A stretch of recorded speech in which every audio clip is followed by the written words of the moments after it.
welcome back to BE2WN. My name's James Roxer, and today we're diving into something that somehow flew under the radar, but is blowing up faster than anyone expected.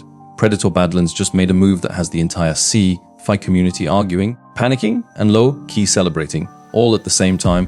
And here's the crazy part. They intentionally refused to borrow from two of the biggest sci-fi franchises of all time. Not because they couldn't, but because they wouldn't.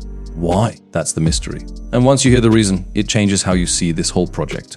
Let's get into it right now. Everyone's used to Predator crossovers. Alien vs Predator made that the norm. Comic tie-ins, extended universe threads, fan expectations, all of it practically forces new Predator material to pull inspiration from other giants in the genre. But Badlands just broke that unspoken rule. And people are freaking out because it might be the smartest or riskiest move the franchise has made in years. Think about it, the easy route would have been to borrow from Star Wars aesthetics or even lean into the Alien universe again.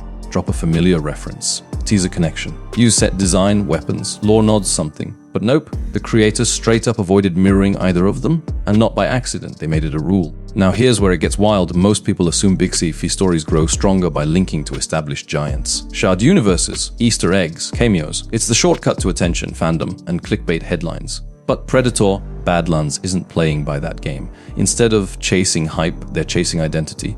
And that decision points to two hidden truths no one's talking about. One, the franchise might be preparing to stand completely apart from Alien and Star Wars influence for the first time in decades.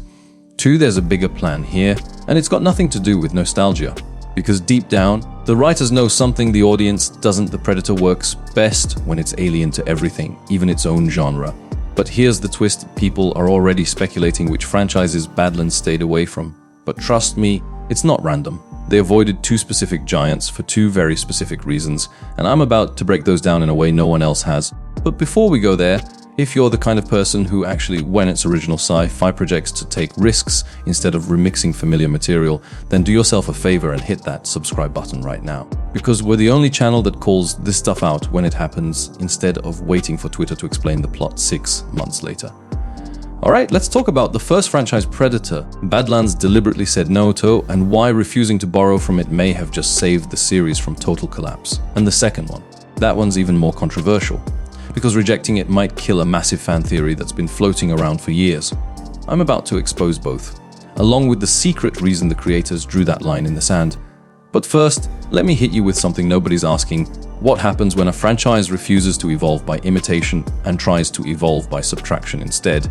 You're about to find out, alright. Let's start with the most obvious one they turned their back on. They refused to borrow from Alien. Now, at first, you'd think this is impossible. Predator and Alien have been tied together for years. Movies, games, comics, expanded lore. Some fans don't even separate them anymore. So when people heard Badlands was coming, they assumed there'd be at least a wink, a reference, a whisper of Wayland, Yutani, or something tying it back to the Alien mythos. But the creators didn't just ignore alien influence, they banned it from the creative process. No biomechanical architecture, no shared tech aesthetics, no subtle nods to facehuggers, derelict ships, or LV-426 callbacks. Nothing. And here's why that's a big deal. The alien connection was becoming a crutch, let's be real. Every time Predator leans on alien lore, the audience instantly frames the story through that lens. The tone shifts, the expectations change. The conversation stops being about the Predator and starts being about where are the xenomorphs? Or is this canon to AVP? Badlands wanted no part of that. Because once you borrow Alien's DNA, you stop being unpredictable. And unpredictability is the Predator's entire identity. But hold up, that's only half of the first reason. The Alien timeline is a mess, and they know it thanks to multiple reboots, conflicting canons, and decades of retcons. The Alien universe is basically a continuity minefield. If Badlands even breathes in the wrong direction, fans start asking questions nobody wants to answer. Is this before Prometheus? Is Wayland involved? Is this pre-AVP or post-AVP? Does this confirm a shared future? The creators avoided all of that by cutting the cord completely. No references and no timeline traps. But here's the bigger twist. By refusing to borrow from Alien, they're quietly reclaiming the Predator as a standalone species, not a shared universe accessory. That alone shifts the future of the franchise. But Alien wasn't the only one they dodged. This next one, way more unexpected, and way riskier. Because while everyone was debating whether Badlands would connect to Alien, nobody saw the second franchise coming. And trust me, avoiding it changes everything about how this story is built. Most sci-fi creators today can't resist borrowing visual language, world-building patterns, or character archetypes from it, because it's the most influential space franchise in history. But Badlands didn't even take a molecule from it.